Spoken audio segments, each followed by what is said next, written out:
Révolution française n'était qu'une étape vers la République universelle. Tu connais cet auteur peut-être? Anar Chazi Clout. Désolé, on va se renseigner, vous nous prenez sur le fait, vous voyez. On va reprendre cette idée-là parce qu'on a déjà un petit peu parlé entre le nationalisme et l'universalisme. Il y avait effectivement parmi les révolutionnaires des gens qui pouvaient être universalistes. Mais je répète quand même que la Révolution française a marqué de son sceau la souveraineté du peuple et de la nation.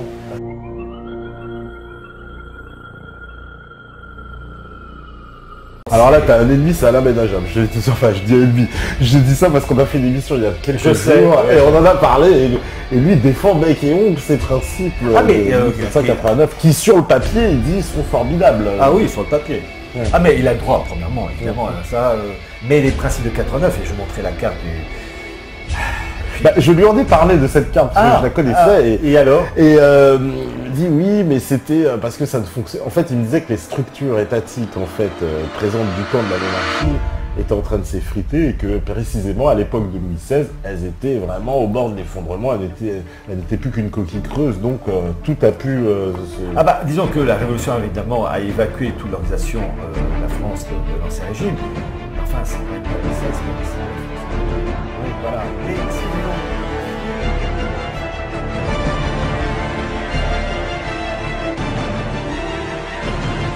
La libre antenne, de 21h à minuit, sur metatv.org.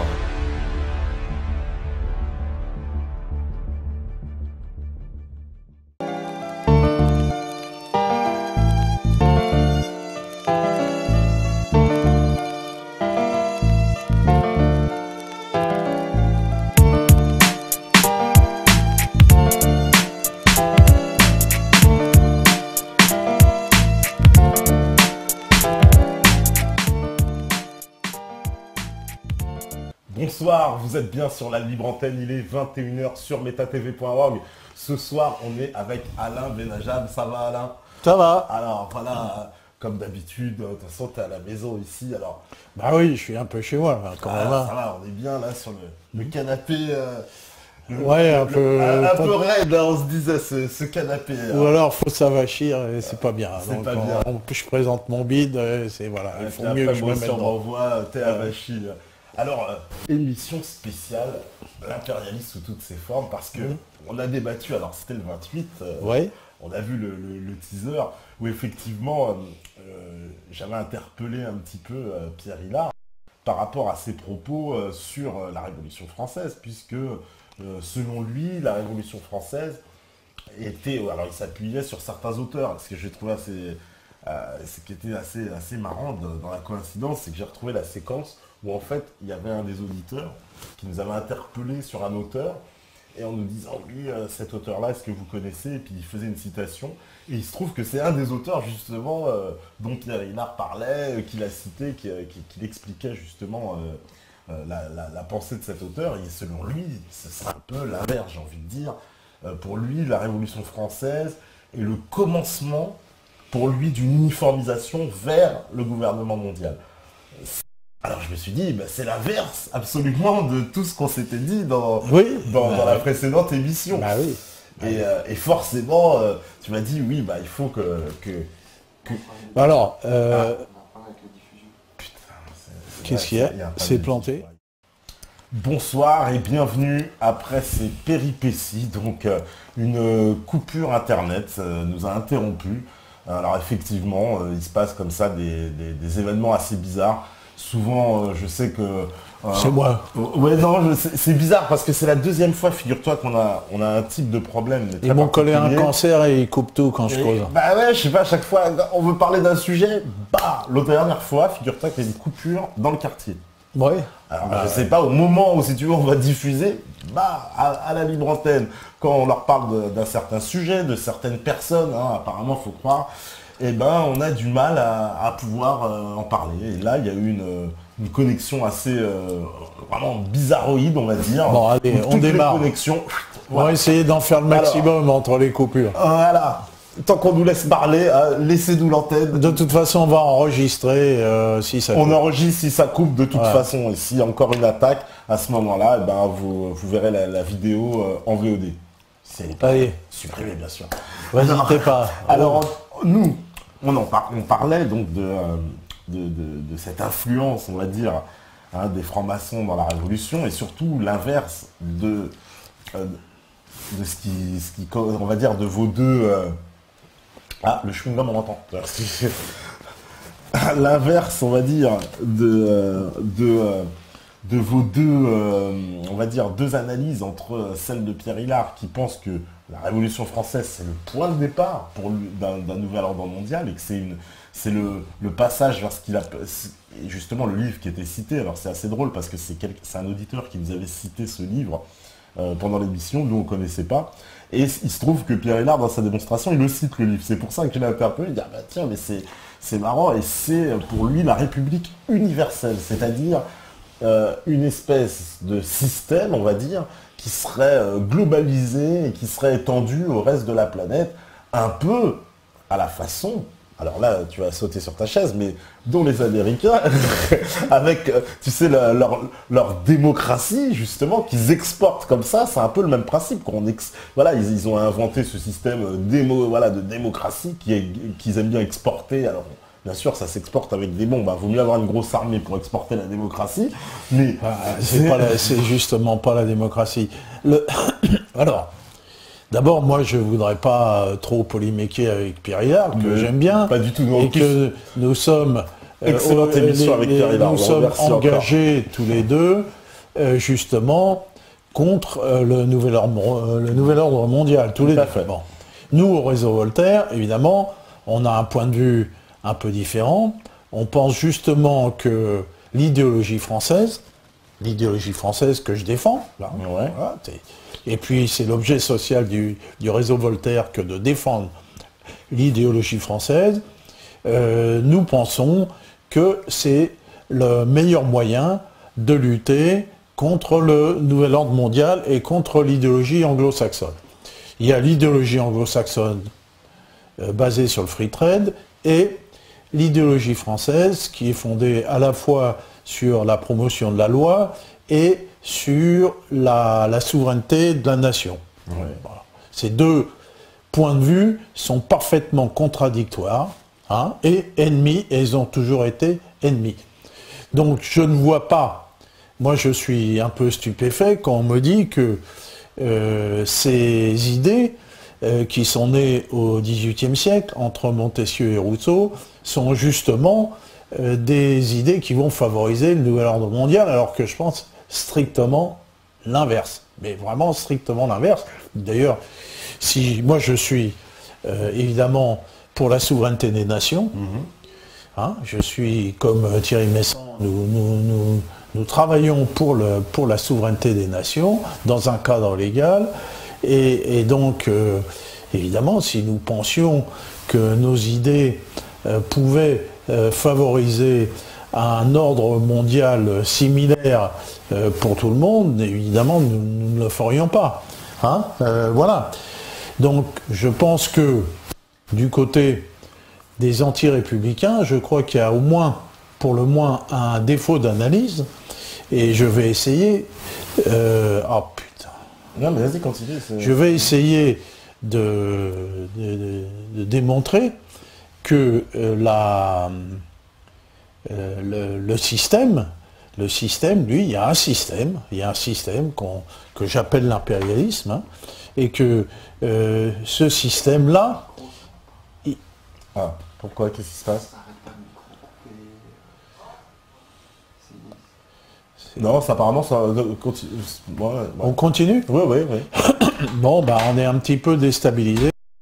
Il y a la logique d'un système. Il y a un système qui existe depuis le XIIIe siècle, qui comporte une certaine logique, et que cette logique aboutit à l'impérialisme, tel que a pu le décrire Lénine, comme dans son livre « L'impérialisme, stade suprême du capitalisme », et qui, depuis Lénine... Marx.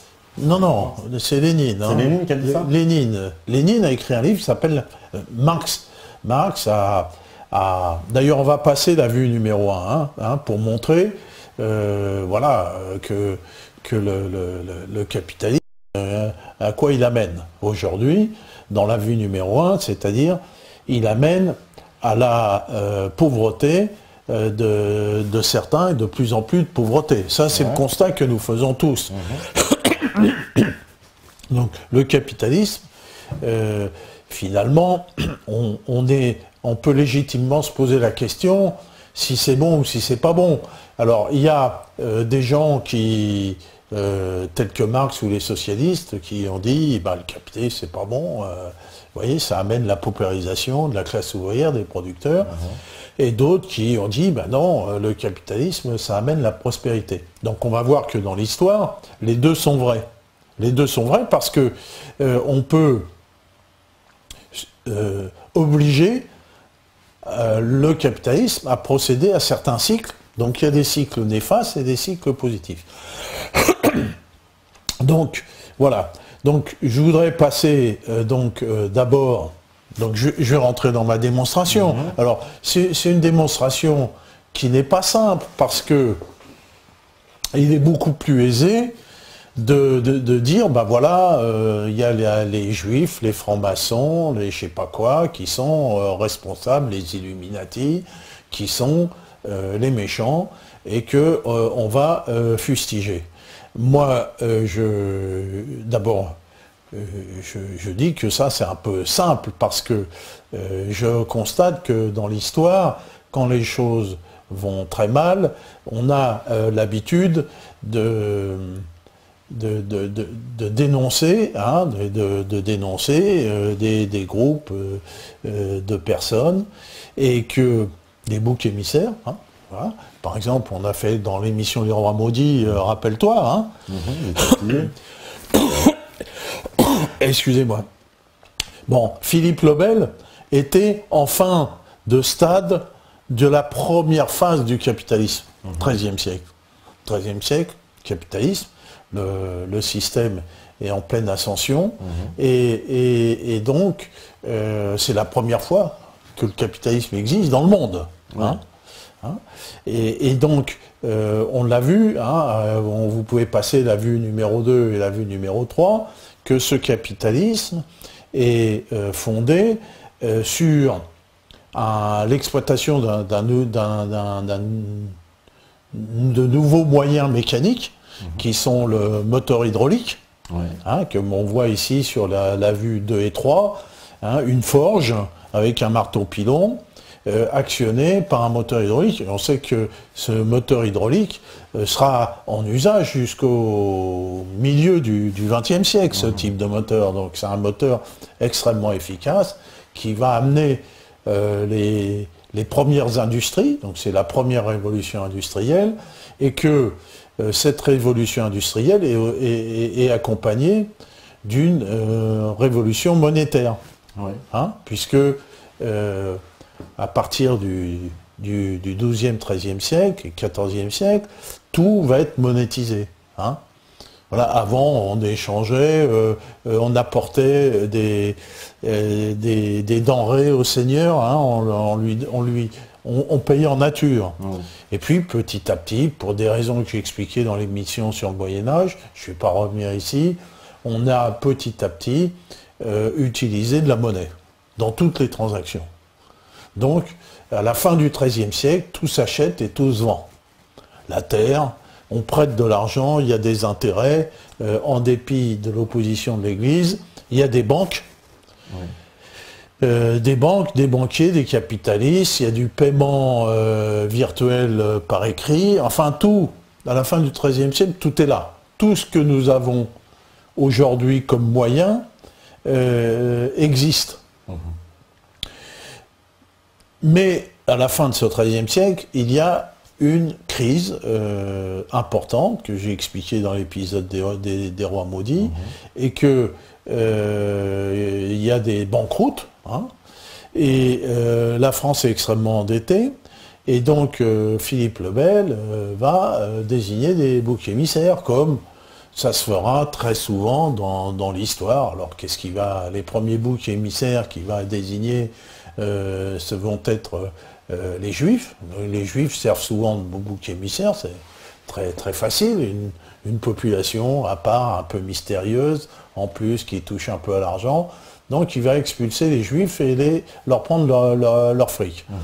Une fois qu'il a expulsé les Juifs, il a pris le pognon, ça va pas mieux, il va s'attaquer aux Templiers. On a expliqué ça, hein, il fait pareil, les Templiers, il s'y attaque.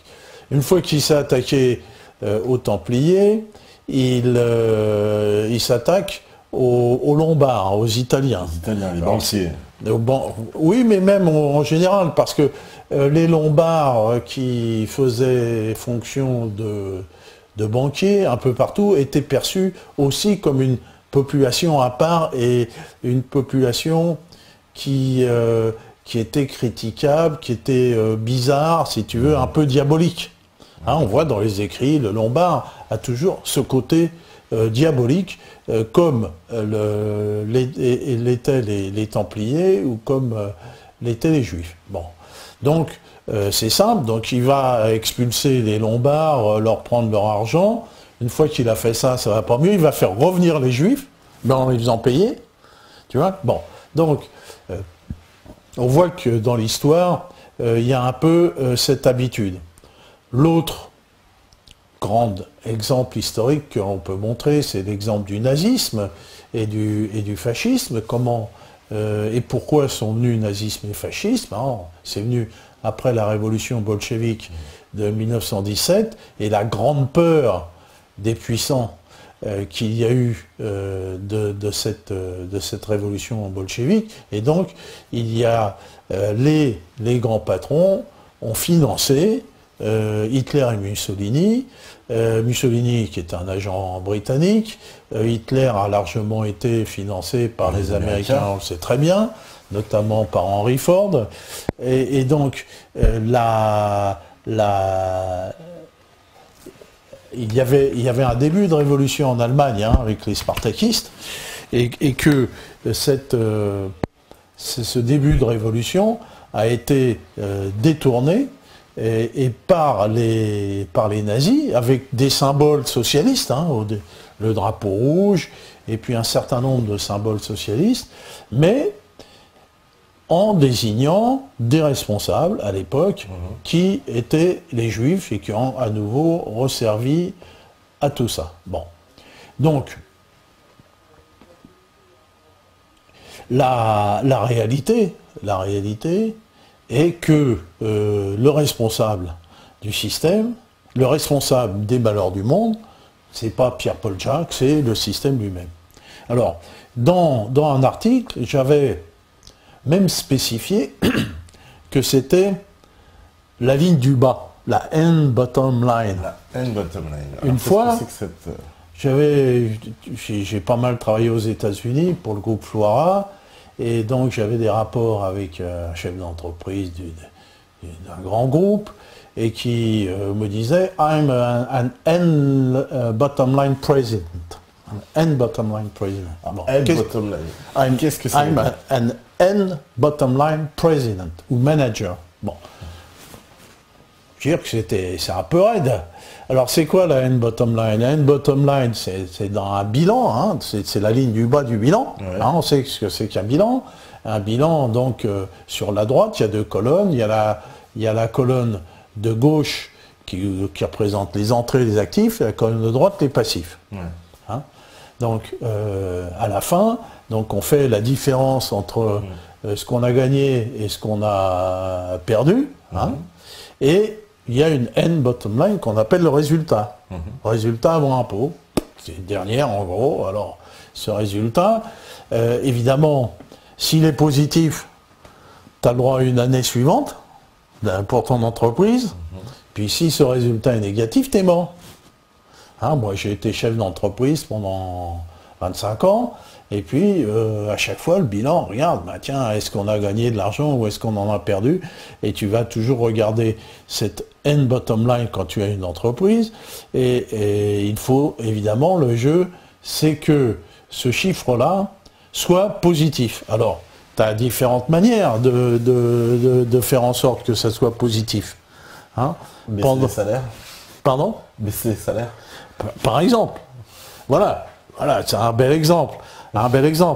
Hein, c'est un bel exemple qui est... Alors évidemment, il y a des choses qui vont à l'encontre de cette haine bottom line, notamment les salaires. Moi, je suis un type gentil, comme mec. Mais quand j'étais patron et quand j'avais un mec qui rentrait dans mon bureau, toc-toc, rentrait, est-ce que je pourrais avoir une augmentation de salaire que le type me disait? Moi, bon, ça me faisait pas plaisir, quoi. Non, mais il faut bien quand même. Bah oui, mais il allait me bouffer dans mon assiette, le mec, alors.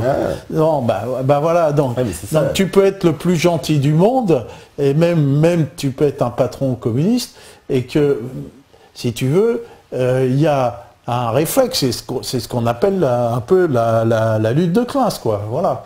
Donc il y a un gâteau qui est là, et puis il faut le partager, et puis les plus forts se prennent les meilleures parts. En gros, c'est comme ça. Bon, mais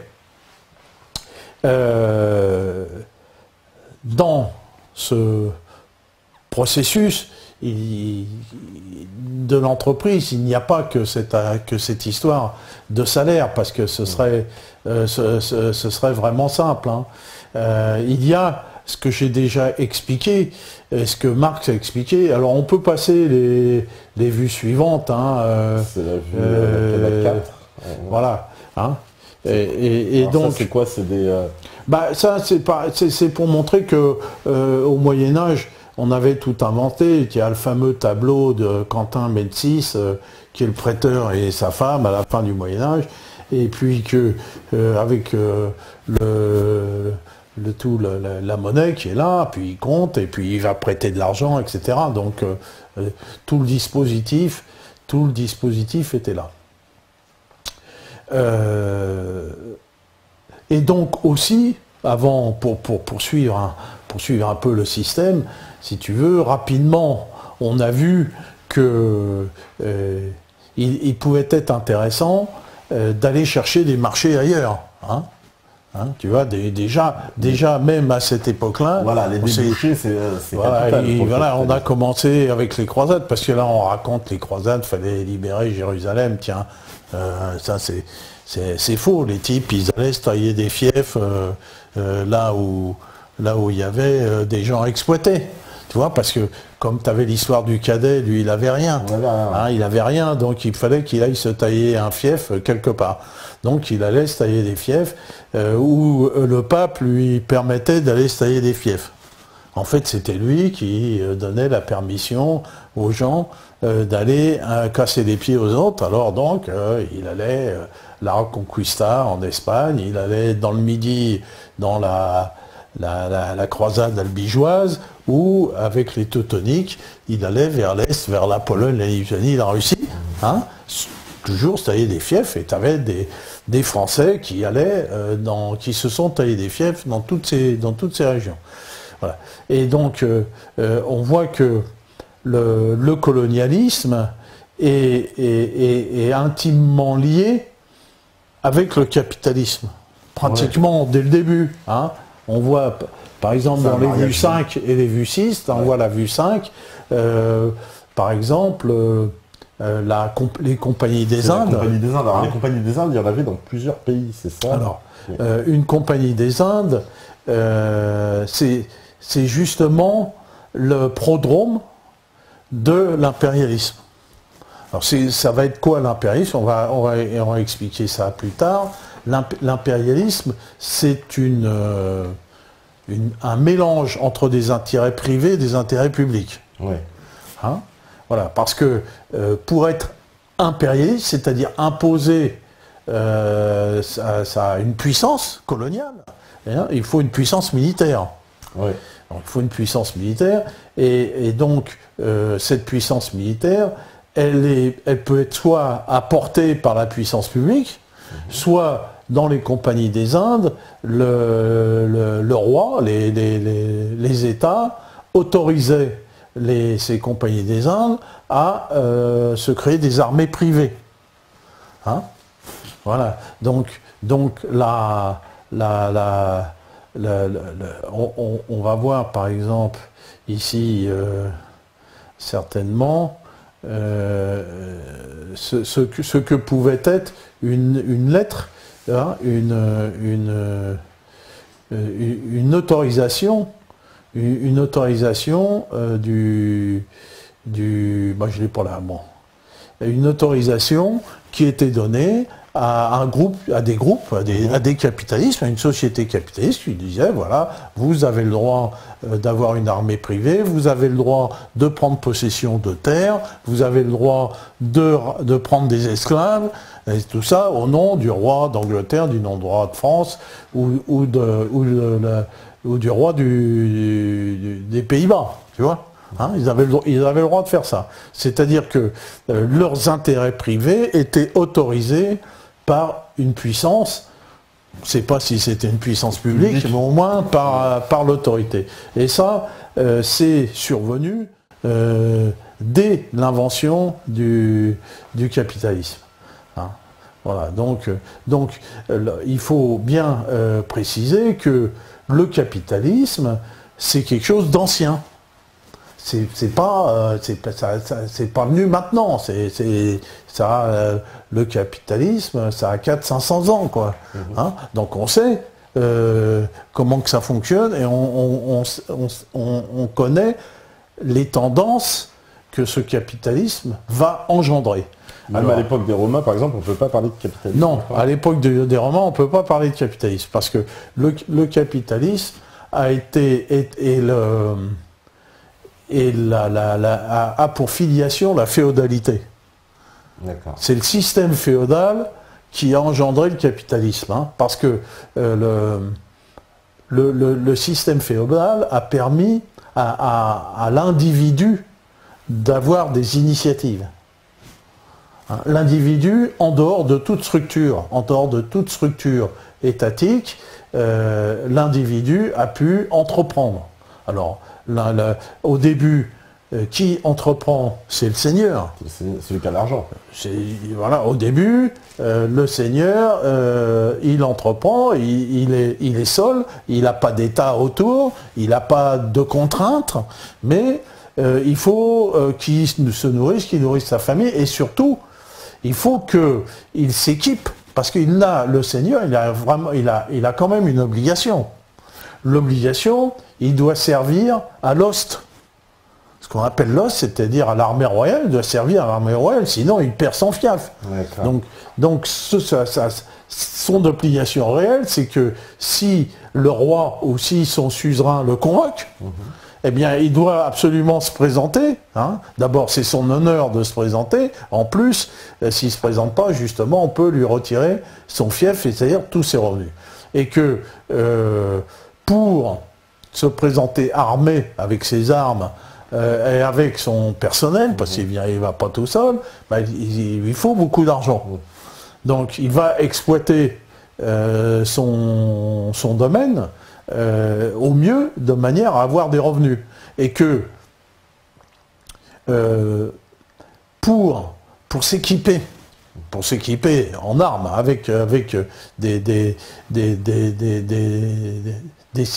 un équipement de chevalier, ça pouvait être pratiquement, on a essayé de faire des simulations, mais ça pouvait être de l'ordre de 200 300 000 euros, un équipement de chevalier, quoi, tu vois. Hein, parce que quand tu vois la côte de maille, quand tu vois les épées, comment que c'était fabriqué, il fallait du temps. Il faut beaucoup d'argent, quoi.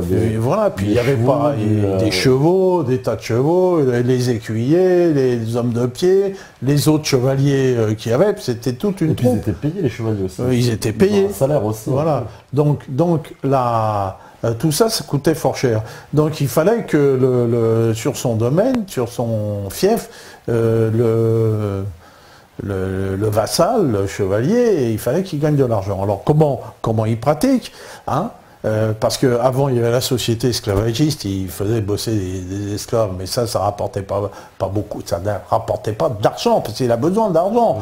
Hein, quand il va aller se faire acheter une épée, hein, Il faut qu'il aille chez le type qui vend des épées, qui vend des côtes de mailles, qui pour son château, il faut qu'il aille voir des maçons, etc. Donc il faut du pognon. Et donc pour ça, qu'est-ce qu'il va faire? Il va il va partager son domaine à ferme. À ferme, c'est-à-dire qu'il va louer des parcelles à des fermiers. Ce qu'on appelle ferme, c'est devenu une exploitation agricole, mais ferme, c'est le mode de location. Hein, c'est-à-dire, voilà, tu as ça, tu as cette exploitation agricole, et puis tu l'exploites comme tu veux, au type, au fermier, mais tu me dois une redevance de temps. Mais je veux cette redevance en monnaie. Tu vois? Ah, d'accord. Je veux cette redevance en monnaie, parce que pour lui, il lui faut de la monnaie. Hein, et donc, le fameux fermier, qu'est-ce qu'il fait? Lui, il produit des denrées alimentaires, et lui, il lui faut de la monnaie pour payer le seigneur. Donc, il va vendre ses produits agricoles au marché. Donc, au bout d'un moment, à la fin du XIIIe siècle, toutes les transactions ne passent par la monnaie. Il n'y a plus besoin d'esclaves ni de serfs. Tu vois bien que Philippe le Bel, il a aboli le servage. Donc ça, il n'y a plus besoin. Donc à la fin du XIIIe siècle, c'est que le pognon qui règle la société. Hein, et puis même on voit qu'il y a des seigneuries, des seigneurs, ils gèrent mal leur truc et puis ils tombent dans la débine et que leur seigneurie peut être rachetée par des bourgeois, etc. Quoi. Tu vois. Donc celui qui gère mal, il peut. Ouais. Voilà. Donc les premiers chefs d'entreprise, ont été donc ces fameux seigneurs qui sont les chefs d'entreprise. Et puis par la suite, finalement, rien n'empêchait un bourgeois, rien n'empêchait n'importe qui d'aller de fabriquer des marchandises et puis d'aller les vendre. Rien, personne. Il n'y avait personne qui empêchait les gens de faire ce qu'ils voulaient. À partir du moment où ils étaient dans la cohérence du système, qui était d'abord un système militaire. Donc à partir de là, il y a des gens un peu plus malins qui ont inventé des systèmes qui permettaient de mieux faire du pognon. Ouais. Donc il s'est trouvé que c'était surtout des Italiens qui ont inventé tous les dispositifs techniques pour faire plus de fric. Alors ils ont commencé, l'industrie a commencé avec le drap, avec les vêtements, hein, et on a commencé à industrialiser la production de draps et à rationaliser la production et donc à partir... Les fameux marchands flamands dont tu parlais, voilà, alors qui fabriquaient les draps, c'est ça, et qui étaient vendus dans les foires, on va dire, et les systèmes des foires à l'époque. Et voilà, et donc ils fabriquaient des... Alors, en général, le capitaliste italien, qu'est-ce qu'il faisait? La fabrication du drap était parcellisée, donc il prenait le produit qui était semi-fini, et il allait d'un artisan à un autre pour aller terminer le travail. Et en général, le travail se terminait en Italie, à Florence, et c'est là qu'il était teint. Parce que à Florence, à côté, il y avait des mines de sulfate de je sais pas quoi qui permettaient le bordansage de la teinture. Donc on voyait que ce produit se baladait et que finalement, avec ça, on faisait de l'argent. Et donc, c'est... J'ai plus de... Il marche plus. Voilà. Alors moi, je sais pas si je parle dans le vide ou si je parle dans le plein.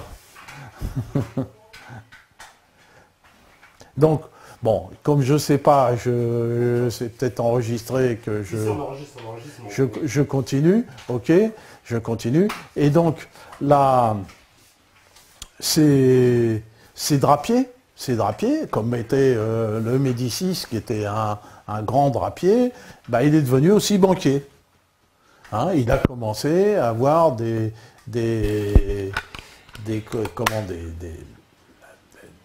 à établir des banques dans toute l'Europe, hein, et qui permettaient... Donc la fortune des Médicis, elle est issue du commerce de drap. Elle est issue du commerce de drap. D'accord. Voilà. Elle est issue du commerce du drap, et ils sont devenus banquiers. Et ils ont créé des agences bancaires un peu partout en Europe qui permettaient aux marchands, munis de lettres de crédit, de pouvoir se déplacer et de pouvoir, sur place, avoir les liquidités nécessaires dans la monnaie locale. Parce qu'il faut préciser qu'à l'époque, les routes étaient très dangereuses et on ne pouvait pas voyager avec des grosses sommes d'argent. Donc il rendait un service parce que le gars qui partait de Venise, un vrai service, qui devait se rendre, allez, on va dire, je sais pas, à Francfort par exemple, bon, il fallait qu'il traverse quand même pas mal d'endroits, il valait mieux pas qu'il ait beaucoup d'argent sur lui. Il n'en avait pas, il avait une lettre de crédit. Donc ce système-là, ça permettait, il arrivait là-bas, on lui redonnait de l'argent, il pouvait faire ses transactions, remettre l'argent, puis le récupérer à son arrivée. Exactement. Et voilà, c'est là que tout le système financier est né, et donc la finance est née avec le capitalisme. Avec le capitalisme. En même temps. Non, d'accord. Voilà, ça a été parallèle.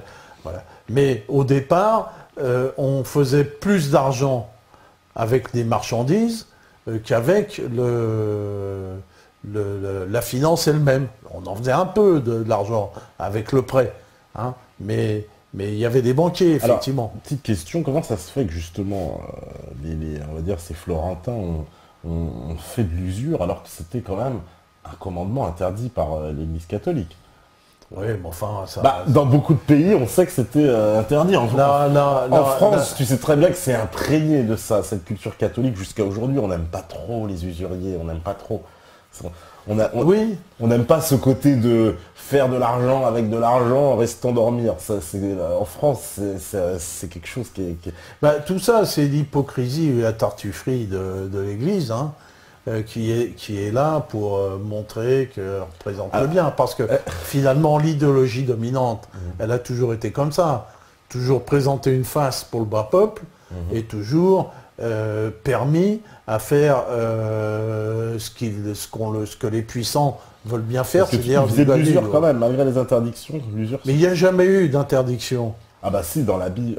Oui, mais dans les fêtes, il n'y en a jamais eu. Mais dans les fêtes, il n'y en a jamais eu. Les Florentins étaient des bons chrétiens, ils étaient les amis du pape. Florence a toujours été les amis du pape. Tes fameux Templiers, c'était bien des moines, c'était bien une institution monastique. Hein, ils prêtaient de l'argent. Enfin, donc ça n'a jamais existé. Ça, tu dis, c'est une hypocrisie de l'Église. C'est une hypocrisie, absolument. C'est-à-dire de faire croire d'un côté qu'ils seraient contre l'usure, mais tous les faits montrent qu'ils l'ont autorisé. Mais parce que par tartufferie, ils arrivaient à détourner ce précepte-là. Ils arrivaient à le détourner. Ils arrivaient à le détourner par le change. Ils disaient, ah non, nous on n'est pas prêteurs, non, on fait du change. On fait du change. Hein, parce que tu sais très bien qu'il y avait avant, enfin Philippe le Bel a unifié la monnaie pour le royaume de France, mais avant Philippe le Bel, tu avais l'argent, la Bourgogne, la Champagne, le machin, tu te rends compte le boulot, quoi. Alors justement, ces banquiers, ils ont pu unifier tout ça. Le type, il avait sa lettre de crédit qui était changeable dans toutes les monnaies possibles et imaginables. Alors justement, c'est intéressant, les taux de change. Il fallait qu'ils se basent sur quoi pour calculer la valeur? Sur l'or, sur l'argent?